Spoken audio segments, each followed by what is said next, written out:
Hello and good afternoon. My name is Kira Seipler, Director of Operations for the Albuquerque Film and Music Experience.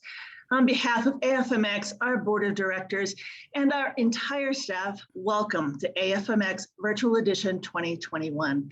Before we get started with our next event, we'd like to thank our presenting sponsors, AFME Foundation, Albuquerque Film Office and Film Liaison, Cindy McCrossin, Albuquerque the Magazine, Blanloeil County Commissioner Stephen Michael Quezada, Brice Italia Olive Oil, Comcast NBC Universal, Real Solutions Airport Meet and Greet Service, Sunny 505, the Baker Law Group, University of New Mexico Film and Digital Arts, Larry Schwartz and Wells Fargo Advisors, Yamaha Entertainment Group, and Jouska Road Productions. For the complete lineup and ticket sales, please visit our website at afmxnm.com. I want to take this moment right now to thank our technical director, Melody K. Carlisle, who is the wizard behind the screens. She makes sure that we are up and running and makes everything run smoothly. So thank you, Melody. Please note that our center stage conversation that was scheduled for yesterday has been rescheduled for Sunday, September 26th at 2:30 Mountain Standard Time, Mountain Daylight Time. This conversation will be moderated by Neil Kopperman of AMP Concerts, and it's definitely an event not to be missed. And also a reminder to our audience, for the film blocks, you will be able to vote for your favorite film. We will announce our audience award winners on Sunday, September 26th at 7 p.m. Mountain Daylight Time. Check our Facebook page for the times and the award ceremony, and we hope to see you then. So right before we get into our next film block Q&A, you have just seen the two films, I'll Be There and Vinyl Nation. Please note that our audience members will be able to ask questions of the filmmakers. All you got to do is put your questions in the chat box and we will make sure your questions are answered. At this moment, I'd like to introduce our moderator, Jono Manson. He is a prolific singer, songwriter, instrumentalist, and producer. During a storied career spanning over 5 decades, he has performed everywhere from the local dive to Madison Square Garden, and has amassed an impressive discography that includes numerous major label and indie releases on 3 continents. His songs have been recorded by Grammy-winners and have been featured in major motion pictures, on network television, and in national advertising campaigns. He is the founder and chief engineer of the Santa Fe's The Kitchen Sink recording studio, and has 5 times been named Producer of the Year by the New Mexico Music Awards. Man, we are lucky to have Jono with us today. Please welcome Jono. Thank you. Thank you, Kira. Oh, I'm hearing a little bit of echo coming from somewhere. Oh, it's gone. Okay. Yeah. Well, thanks for having me. You know, this is, I think, the 3rd, well, it depends. There's been some time off since we did them in person, but I think this is the 3rd or 4th AFME that I've had the pleasure of being a part of. So it's great to be back. And I would like to introduce to all those of you watching Christopher Boone, who is the co-producer and co-director of Vinyl Nation, the film which we just watched together. Well, in the interest of full disclosure, I watched it a couple of times over the past few days because we moderators get to see them first. Welcome, Chris. Thanks, John. I appreciate you being here with me.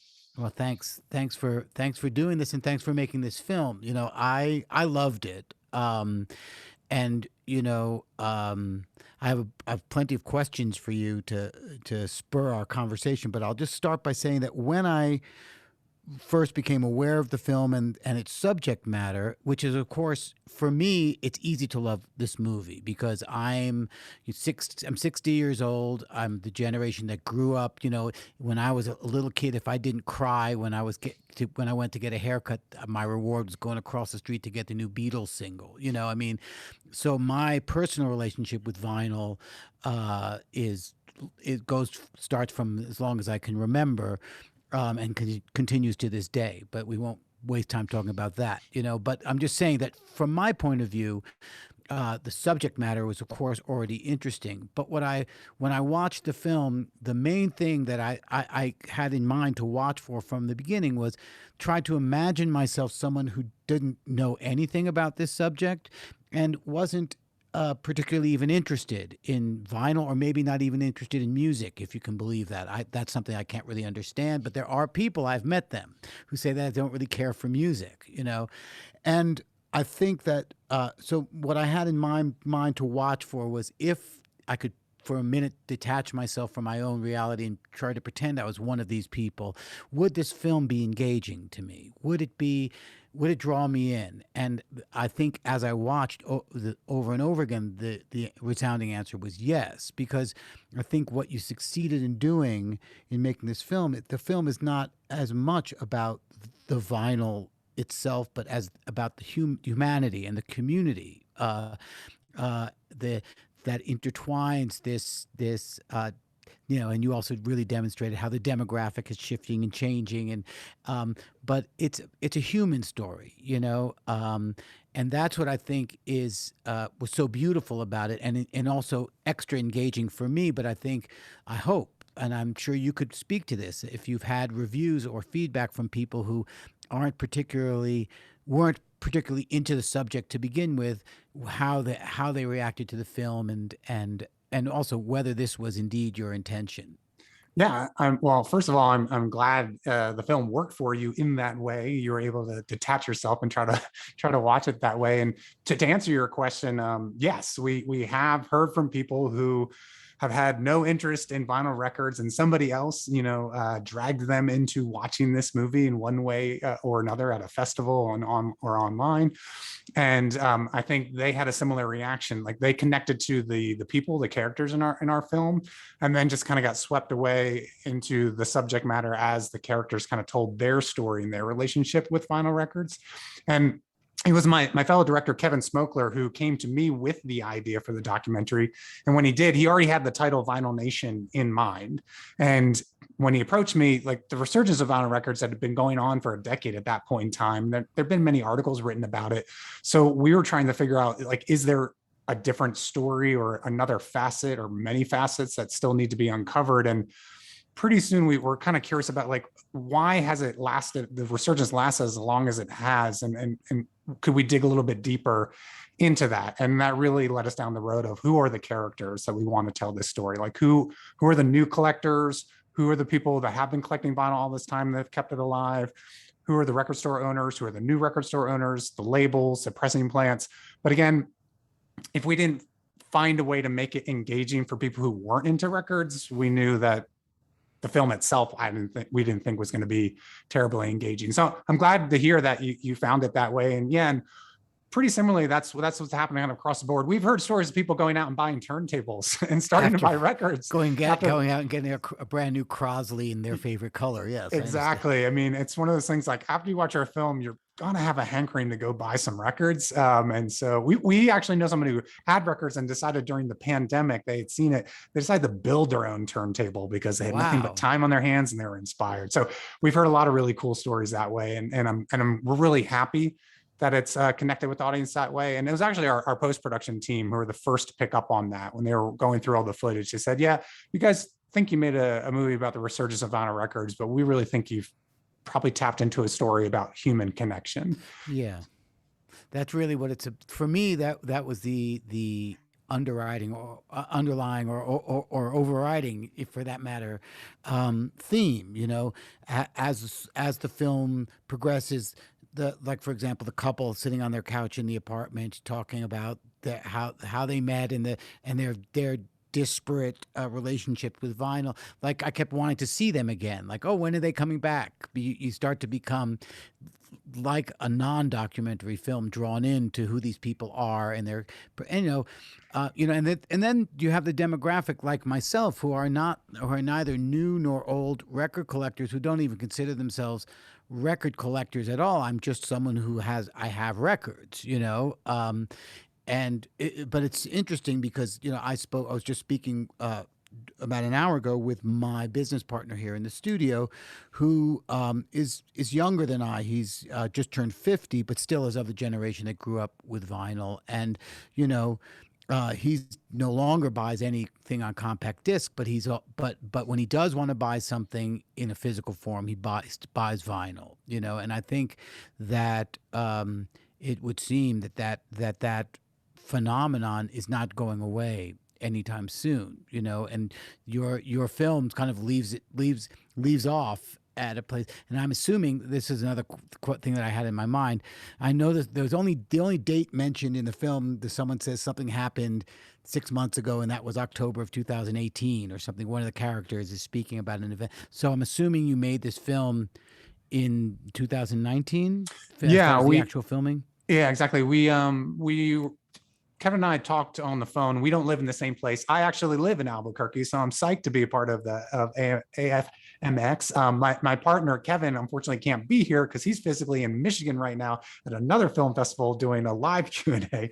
Right. But he lives in San Francisco during the year, so he and I connected via phone for probably about 6 months during 2018, and kicking around the idea, doing primary research, doing some interviews with people over the phone to see if we had something. And it was right around, I think, like November 2018, where I said to Kevin, I said, listen, I think we do have something, but at the same time, I said, hey, you know, I think we're making a movie that's going to bring people together in an interesting way. And it's called Vinyl Nation. And I have a funny feeling that in 2020, like our country's going to be really divided. So it'd be really cool if like we could bring our movie out around that time and have something that has a counterpoint to what's going on in the country. And Kevin's like, yeah, that's great. So then we really got our acting gear and we shot in 2019 between like March and June of 2019. Then right into post-production, finished most post-production up in the fall of 2019, really tied everything up together February 2020. And then a pandemic. Just in time. Just in time for a pandemic to land on all of us, right? Sure. And so that was rough. And to your point, yeah. And to your point, like we were concerned that we had made this film and then the world was going to look so different afterward that we didn't want it to be like this little time capsule. And so we've done some interesting things to get it out into the world and try to bring some joy into people's lives. And when everything shut down, you know, our film opens on Record Store Day 2019 at Mills Record Company in Kansas City, Missouri. And our plan was to go back there. And we were working on that plan in February when we finished everything up. And that all went up in the air. And then everything was closed in April of 2020 and nobody knew what was going to happen. And Record Store Day is the biggest day of the year for record stores. Even if they don't participate in the official Record Store Day, they almost all of them do something, you know, have big sales, live bands. It's just a big, great, fun way to get out and celebrate records and just go see people at a record store. And none of them could do that. I've played concerts celebrating Record Store Day in Italy. Yeah, you know, it's a huge worldwide event. Sure. We talk about that obviously in the film, and we realized that wasn't going to happen, and that could be devastating to all these record stores that had survived over the years or had popped up due to the resurgence. So we actually reached out to the Record Store Day organization and said, "Hey, what if we made our film available? No one's actually seen it. We'll do it for one weekend, and then we'll let record stores sell tickets, and they can keep 100% of the proceeds. Just we're not going to keep a dime." And we had 200 record stores sign up, and they sold a collective amount of $37,000 worth of tickets. Wow. To help them, you know, pay rent essentially during the early months of the pandemic before there was really any kind of any aid. And so that was how we introduced our film into the world. And we've had an interesting kind of upside down backwards ride with it. And now here we are in the festival run, which is not usually at the beginning of it. Now it's for us, it's kind of towards the middle. I don't know. And so it's been great to be able to connect with, you know, audiences and other people like yourself who get to discover it as we go to these different film festivals. Sure. Yeah, I think a lot of us creatives, especially, can relate to your story because you know you know, being ready to launch a new project. I also was, you know, had a great new record of my own that I finally got together that I felt great about, and the release date was April 10th, 2020. You know, so we're all faced with the decision about, well, do you pull the plug? Do you wait? And I think that to answer, at least from my point of view, your question of now I'm answering your questions. I'm supposed to be doing the Q&A, but to answer your question as to whether it feels dated because so much has happened in the world since you filmed it. I think if anything, it feels more relevant, because it's a reminder of not something that's gone, but of who we are really. When we're not, before we went on the air, we were talking about our respective children and being disconnected because of Zoom, but that's not once now that they're back, being able to actually play with their schoolmates. This is who they are, and so it's really what it's about. Yeah, and one of the things that we noticed is during the pandemic, record sales continued to grow. So every year since 2007, vinyl record sales have continued to increase. And then last year during the pandemic in 2020, for the first time since 1986, record sales in terms of units sold, not just revenue, but units sold, exceeded CDs, for the first time like I said, since then. And we were talking about this over the course of the pandemic, and really people obviously during the pandemic couldn't do a whole heck of a lot, but they knew they could bring music into their lives, and bringing new records into your homes was a great way to do that. So that's a lot of how good record stores already had great connections to their community stuck around. They went and moved over to the online sales, and a lot of us want to keep buying records, but there's still nothing quite like going to a record store, flipping through the racks, digging in the crates, because you don't know what you're going to find. And also you don't know who you're going to bump into when you go to the record store. They can be total strangers, but if you're flipping through the racks and you pull something out, and somebody might see what you pulled out and oh man, that's a great record, you got to get that. And you don't know what it is. You're like, okay. Or if you're curious and you bring it up to the owner of the store, like, can you tell me a little bit about this? And inevitably they're going to have a whole story around that record. And so it's just a great way to discover music. Now, that doesn't mean I don't listen to things on Spotify. I totally do. I typically audition music on Spotify, but if I've been listening to it enough on streaming, I realize I kind of want to own this physically. And I'm the type of person who likes to listen to whole albums and not just songs. And so a record is perfect for that. And I have to admit, I wasn't a huge record collector and I'm not even a huge record collector. I have a small collection, I would say. That was one of my questions, is your personal relationship. Exactly. So this is where I admit, like, I have like maybe 120 records. That's not tiny, because people in our movie, not all of them, but a number of them have like thousands of records in that collection. One guy who says 20,000, he's got 20,000. And that's huge. But for me, 120 records right now is perfect, because like every single one of those records has a story associated with it, be it used or new. And if it's a used record, what's interesting is that had a story before it found its way into my collection. So that's really cool. My daughter is a teenager. So I got a turntable with my wife probably in like 2014. So in the middle of the resurgence, about a year or so later, my daughter got a turntable as well. And that was awesome, because I always wanted to give her music as a gift.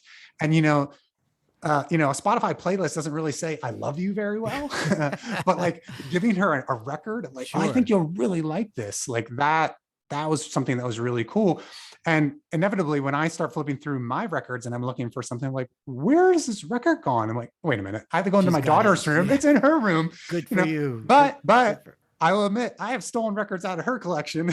And they're in our racks out here. So she's like, wait, where's my Kendrick Lamar? I'm like, oh, sorry. That's out in the living room. You can go get some questions from viewers that, and I have, we've only scratched the surface of things that I had in mind to ask you, but pun intended. But, scratch the surface. Oh my God. Yes. But I can skip over some of those questions. How you doing? I'll be nice. There we go. Okay. We're dads in the house here. Okay. Yep. So here's some questions from some people who are watching this conversation. One of them is, what do you think about the resurgence of yet another generation finding vinyl? So in other words, I guess the question is, do you think this is, in your opinion, something that will go on for successive generations? And this is a really good question. I think one of the things Kevin and I asked ourselves is like, if the same people were collecting records the whole time, there couldn't have been a resurgence. There had to be a new audience that came in. And some of them were people like myself who like realized, hey, records are cool. I want to get back into them. And I'm a little too young to really have experienced vinyl the first time. Like I had a Fisher How Price old are you, record. if I may ask? I'm 46. So I had a Right. Fisher Price record player, and we had my mom's record player in the basement. So we had 45s. Like I remember having Pink Floyd's Another Brick in the Wall. And then I'd put on Summer Nights from Greece, because, that totally makes sense as a Sure, of DJ. course.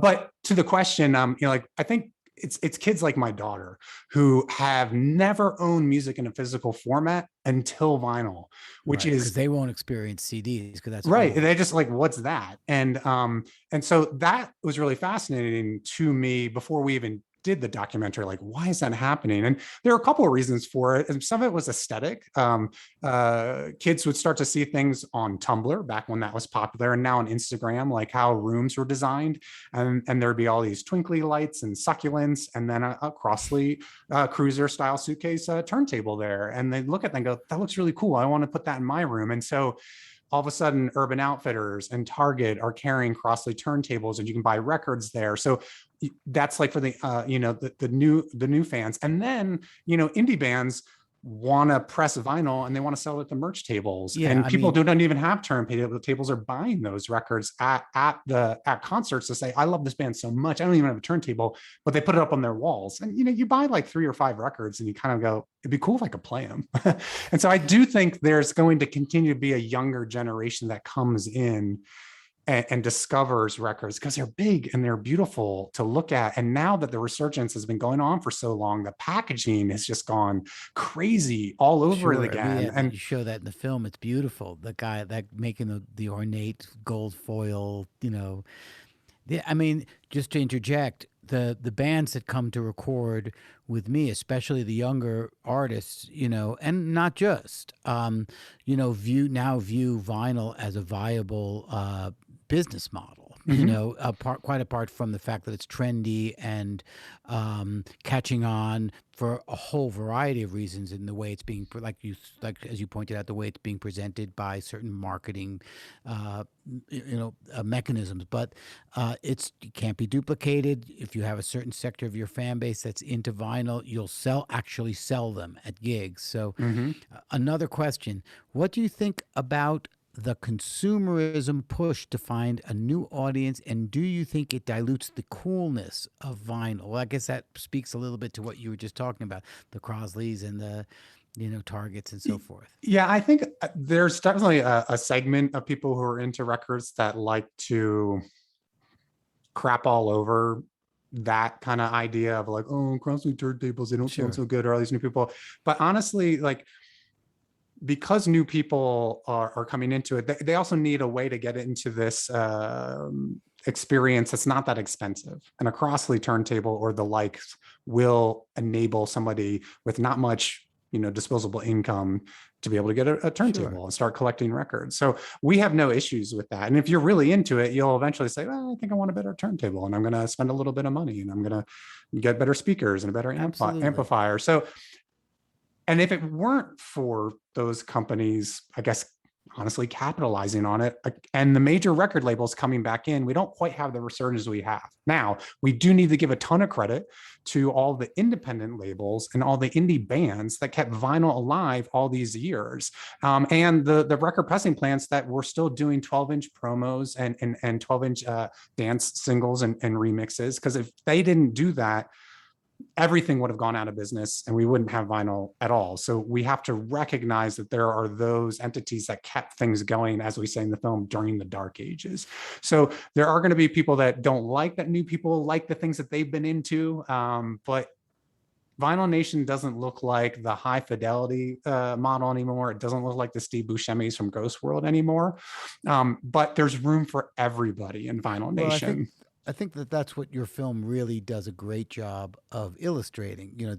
You've got everyone from I can't remember his name, but the rather muscular audiophile gentleman in the film. Yes, Chris Livengood. Yes, everything from him on one end of the spectrum to the guy sitting in the armchair in his pajamas saying, "Look, you're supposed to take the record and hold it and slap it," and he tosses it down on the table. It's like, no, it's not the sacred thing, And I think that's one of the beautiful things about the film is it really illustrates the the wide range and disparate relationships that people have with the medium, and they're all valid. It's not one person necessarily disputing the other. And you also let Vanderslice give a pitch for the cassettes. Yep. You know, because it's interesting. I have a cassette player in my car. It's old enough that it's still got the stuff, and I have a copy of War's Greatest Hits that was never digitized. In other words, it was a cassette that I bought. It was analog. It was it's an analog recording, analog mastering onto an analog cassette, never digitally remastered. It's an old cassette, and it's been in my car for like 20 years, in New Mexico, in the hot sun, in the thing, and it plays, and it That's sounds, amazing. it still play. And I push play on the, because I have put other cassettes in there to listen to them, because I still have a lot of them, but this one has stayed in my car, and it's kind of like the one I just keep in there, and it's amazing how durable even that technology is. Someone's making a comment. One thing I liked about the film was how it recognized the ritual of putting on the record, cleaning it, and actually sitting to listen. With this new resurgence, do you think this may change how we approach music? I think actually the ritualistic aspect of listening to a record is a big draw. I know it is for me. Like, there is something really special about taking a record out of the sleeve and putting it on the turntable and cleaning it and dropping the needle and hearing the crackle of the lead-in groove. And then also being able to spend some time with it. If it's a gatefold and there's some liner notes in there, it's great to be able to actually sit down with it and read through those liner notes and go over the lyrics. And I think that is a big reason why a lot of people have gotten into records now, because I don't think it's a coincidence that the resurgence of records also happens at the same time that iPhone is introduced. And so you had the iPhone, you had iPod, you had cell phones, but when iPhone comes out, now it's like super easy to bring your music with you all the time. And then Spotify hits our shores in like 2011. So you think you can have access to any music that you want at any time. It's not true, but it just feels that way. I think, and people realize they miss that tangibility of it. And a record has tangibility more than any other format as far as music goes. And so I think, again, that is a very big reason why people are getting into it. And like I said, young people started to buy records without turntables first. And I thought that those stories, I heard them before we started making these movies. I thought those were apocryphal. I didn't think they actually existed until I met people and interviewed people that said, oh no, I did that. I bought records, didn't have a turntable, but you get seduced by them. And it's just, there's something super special about finding a new record. It could be used or whatever, and then going through that ritual. So I do think it's what attracts a lot of people to the format now and then. Yeah. And, another thing that I found, that a theme that recurred with many of your characters in the film on all sides of this spectrum that we described a few minutes ago, was that they talked about how, not so much how it sounds, but how it feels listening to music in this medium. And, I won't go into great detail about the difference about how our brains react to analog information and digital information.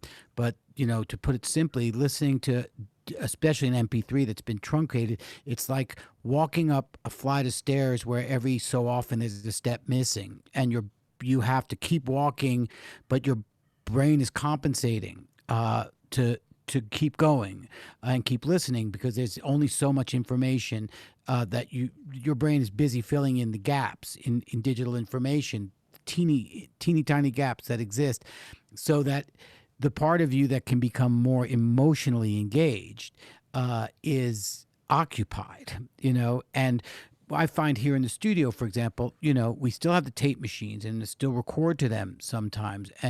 But the vast majority of stuff is in Pro Tools on, and the screen, when people listen to playback in a digital medium, they will invariably stare at the screen because it's there. So what I do when I'm playing, a band does a take and they come in here and they want to listen, I turn the screen off, to try to bring it back a little bit more to that experience that your people describe in your film, where they're saying, I'm just taking it in by feel, not like it's detaching from the cerebral aspect of it. Because if the screen is on, invariably they're watching the waveforms go by, and then your brain, it's for different reasons. Your part of you is that should be just experiencing it on an emotional level is occupied. Yeah, so, it's more analytical in sense. Yeah. Well, Kevin and I also talk about how records really hit, for the five senses.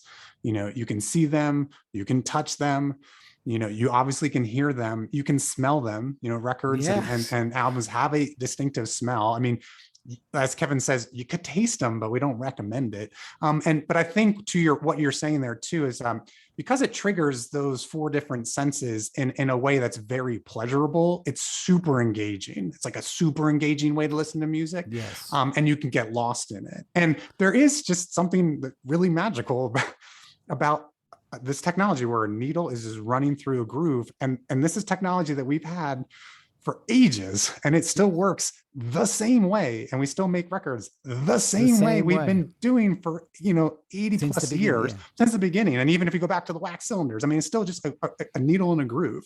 Sure. That's bananas. And what's so funny to me is how younger people won't question or even be concerned with how their iPhone works at all. Sure. Like that just works. But you drop a needle on a record, oh my gosh. And it's like, oh, and if you forgot to turn on your receiver and your speakers on, you can still hear the music coming out of the needle. Sure. That's bananas. And I put on a record like a month or so ago, and I forgot to turn on my receiver.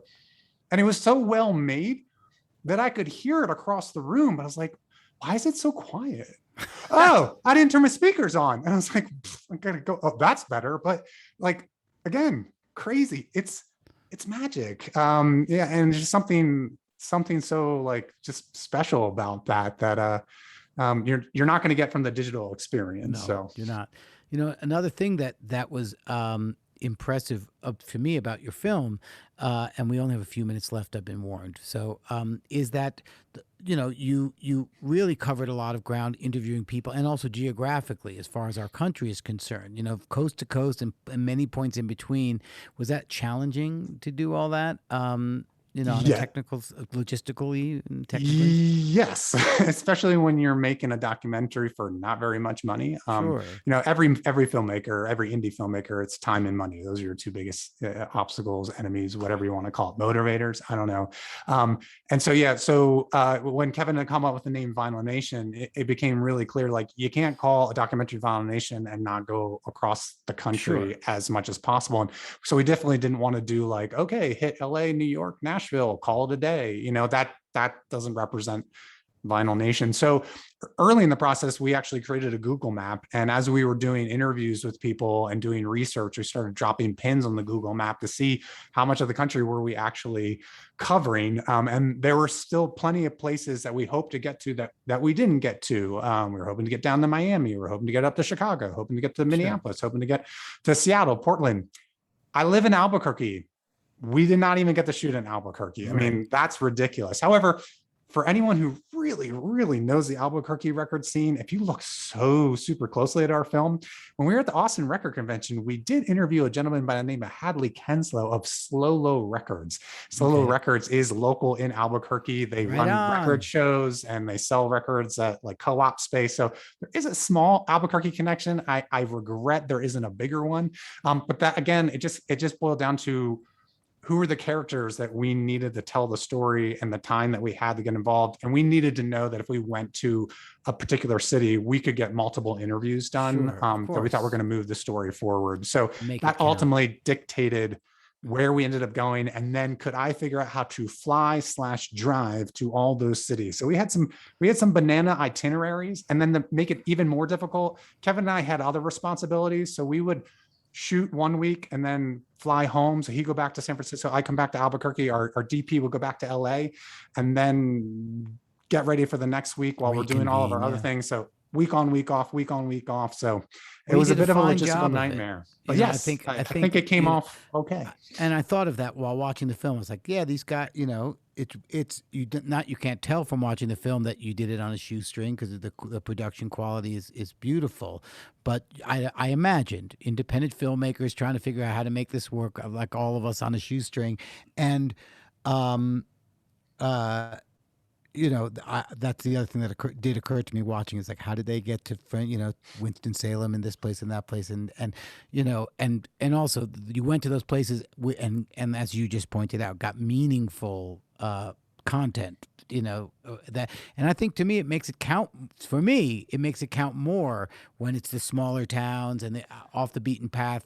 I think it proves the point of your film better than if you had just done major metropolitan areas. There was something really poetic about quality record pressings being located in Salina, Kansas, because if you take out a map of our country, you can't get much more smack in the middle of the lower 48 states than Salina, Kansas. It's almost the dead center of our country.